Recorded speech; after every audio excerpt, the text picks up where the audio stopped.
okay, well, I feel like a visitor from outer space. I work on very small cells. I'm a whole animal biologist. I'm a physicist who does whole animal biology, but the animal I work on is very small. So this is an E. coli. It's a micron across, 2 microns long, and it's propelled by a bunch of Venomon flagella driven by rotary motors. But they do 40 diameters a second. And with luck here, I'll show you some of this. If you look at the cell swimming in free space, it just picks a direction and tries it. And if life gets better, instead of changing its direction, it tends to keep going. So it swims in a biased random walk. And the changes in direction have to do with control of the direction of rotation of flagellar motors. So you have an autonomous system that has receptors that can talk with flagella. And the cell has its hands on a gear shift and goes from forward and reverse. And you can see what these filaments do. I don't know, maybe the lights can turn around. They get together and form flagellar bundles that are quite long, and they push the cell. But if the motor reverses, and the motors can reverse independently, a filament can come out of the bundle and then go through a series of changes in shape. Now, here's a kind of metastasis. This is swarming. This is E. coli on the surface of a slightly soft agar plate. Cells get longer, they make more flagella, and they move across the surface in packs. And this is in real time. So this should put a certain amount of anxiety left. I mean, your cells are, God, they're so. Now, here's a remarkable fact. We had reason to believe that the surface of a swarm is in fact stationary. And this will loop around, you see it again. And we proved this by dropping particles of magnesium oxide smoke on the surface, and so you see what to do. So this little particle here sits here and diffusing, and the cells come swarming by, and the particle is not yet deflected. So it's out in front of the swarm, it's diffusing, regular diffusion, and this is not displaced. So it's sitting actually on the surface of a surfactant monolayer that's pinned at its edges.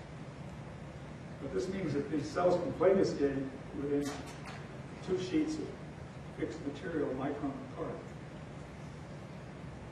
Now, we wanted to follow the flow of fluid in the system, and we needed microscopic bubbles, and this is actually remarkable. This is a process that takes about 0.2 of a second, and you'll see it again. You take a water-insoluble surfactant, a small droplet, put it on the surface of the agar in front of the swarm, and this thing blows up, bang, and makes this film, and the film contracts, and it, by explosive mechanisms, makes this whole array of bubbles. And these are little 1-micron bubbles, and they float around, and they're wonderful markers for the fluid. So here comes a swarm, and here's a bubble. One thing we discovered is a river flowing in front of the swarm going clockwise if you look down on it. And it's marked by this hole. And we understand why these currents are generated. They're generated by flagellar rotation, which I could explain. We don't really want to know, so that's my story. Any questions? Yes. Berg, it's fantastic. What about the biofilm? Because one of the things always impressed me are the still water lines. That when they form a biofilm, you cannot get the bacteria out. They lock down and change their state. So, well, they get laced together by fibers and exopolysaccharides and so on. So, is that like an extracellular matrix in our cell? Yeah, it is, I think. But the cell has So move it this way. the cell has regulatory mechanisms that allow it to decide whether it's going to continue to swim or whether it's going to quit, become sessile and form a biofilm. Now, what is that switch? What is that switch? It's very complicated. So it goes from this to sitting there to film. Right, that's right. And I'm not interested in the film, so I'm off and out. I'm interested in the swimming. We're interested in extracellular. Exactly. Do you have a sense? It seemed like the front the front was more stationary in that the division of the bacteria was Yeah, pushing the front Well, forward. the cells in the front tend to get bogged down and tend to stick on the surface of the auger, and they stick their flagella out, and they pump fluid outward, and the cells are coming up from behind, and making the front more fluid, and then when they get more fluid, they can swim actually back into the thing. But it's I suppose it's reaction to fusion. I mean, you're growing, and you're moving. So is there an overall directional component, or is it the additive components of all these things going off in different directions that determines the overall direction of this whole structured mass? Well, I think it's isotropic. I mean, if you put What's isotropic? it goes in all directions. If you put inoculate in the center of the plate, you get around. Oh, okay. There are bacteria that make tendrils and all kinds of complicated shapes, but E. coli under the conditions we work, it just gives you a smooth outer ground. And the cells in the outer several millimeters are actually in a monolayer that you saw. They're just one cell deep. But most of my interest is in actually bacterial chemotaxis, is trying to understand the signaling mechanisms that connect receptors to flagella.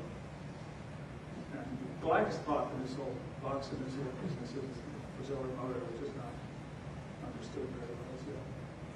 Partly because we don't have X-ray diffraction structures, components of the motor that are embedded in the membrane. That's another story. How different is that motor than the ATP synthase It's motor? totally different. Totally different. I mean, they both rotate, Right. but that's the only thing that they have. We always think the mitochondria came from bacteria. Well, presumably mitochondria did come from So bacteria. no, maybe they might have some. So did chloroplasts. Different motor. It's a different motor. The ATP is much easier to study because you can dissolve it out, and take the separate components that way, and crystallize them all, and put it back together again.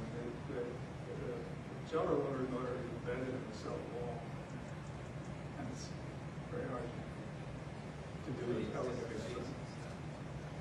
But it runs, the motor runs, if the load is low, at room temperature, it runs about 300 hertz.